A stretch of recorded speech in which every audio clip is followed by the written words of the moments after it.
नमस्कार मित्रों, मैं भूपेंद्र सिंह परिहार काव्यालय में आपका स्वागत करता हूं।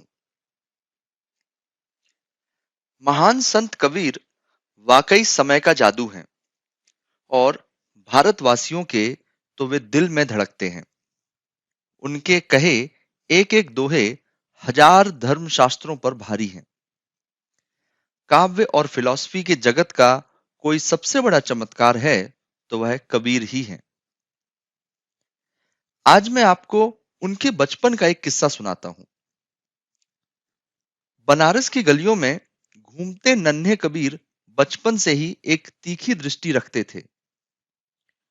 वस्तुओं को देखने के उनके अपने नजरिए थे और अपनी विलक्षण बुद्धि तथा उत्कृष्ट नजरिए के बदौलत ही उन्हें आचार्य रामानंद स्वामी जैसे महान संत के यहाँ बचपन में ही शिक्षित होने का अवसर प्राप्त हुआ था। परंतु दिक्कत यह थी कि वे अन्य बच्चों की तरह नहीं थे। वे हर बात पर ना सिर्फ शंका किया करते थे, बल्कि बात बात पर सवाल भी बहुत पूछा करते थे। एक दिन ऐसा हुआ कि उनके गुरु के पिता का श्राद्ध था। श्राद्ध एक ऐसी परंपरा है जिसके तहत पंडितों को बुलाकर भरपेट भोजन कराया जाता है, ताकि जिस मृत रिश्तेदार का श्राद्ध मनाया जा रहा हो, उस तक इन पंडितों को खिलाया जाने वाला भोजन पहुंच जाए। सो अपने मृत पिता तक भोजन पहुंचाने हेतु गुरु ने काफी पंडितों को भोजन पर बुलवाया और लगे हाथों अपने शिष्यों को सुबह से ही तैयारियों में भिड़ा दिया। इसी के अंतर्गत कबीर के जिम्मे दूध ले आने का कार्य आया। गुरु की आज्ञा थी, सो कबीर एक बाल्टी लेकर दूध लाने निकल पड़े।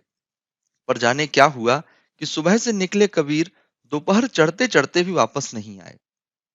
अब नहीं आए तो नहीं आए। गुरु को बिना दूध के ही पंडितों का भोजन निपटाना पड़ा। यह तो ठीक, पर कार्यक्रम निपटने के बाद गुरु को चिंता पकड़ी। वे अपने दो चार शिष्यों के साथ बनारस की तंग गलियों में कबीर को खोजने निकल पड़े। जल्द ही उन्हें एक मरी हुई गाय के पास बाल्टी हाथ में लिए कबीर दिख गए। वे सर पे हाथ रखे बड़े ध्यान से गाय को निहार रहे थे। गुरु के आश्चर्य का ठिकाना ना रहा। उन्हें समझ ही नहीं आया कि कबीर इस मरी गाय के पास क्या कर रहा है। उन्होंने जिज्ञासा बस कबीर से पूछा, यहां क्या कर रहे हो? कबीर बड़ी मासूमियत से बोले, गाय के दूध देने का इंतजार कर रहा हूं।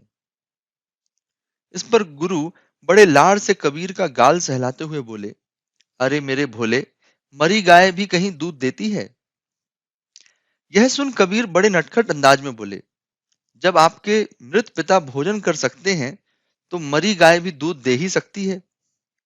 बेचारे रामानंद का तो पूरा नशा ही उतर गया। उन्होंने कबीर को गले लगा लिया और तुरंत बोले, आज तुमने मेरी आंखें खोल दी। तू तो अभी से ही परम ज्ञान की ओर एक बड़ा कदम बढ़ा चुका है।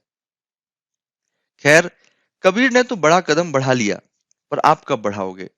यदि आप वाकई ज्ञान की ओर कदम बढ़ाना चाहते हो, तो पुरातन बातों का अंधा होकर अनुसरण करना बंद करें और हर बात को अपनी भीतरी इंटेलिजेंस के तराजू पर तौलें, क्योंकि ज्ञानी होना व ज्ञान पाना आपका जन्मसिद्ध अधिकार है। धन्यवाद।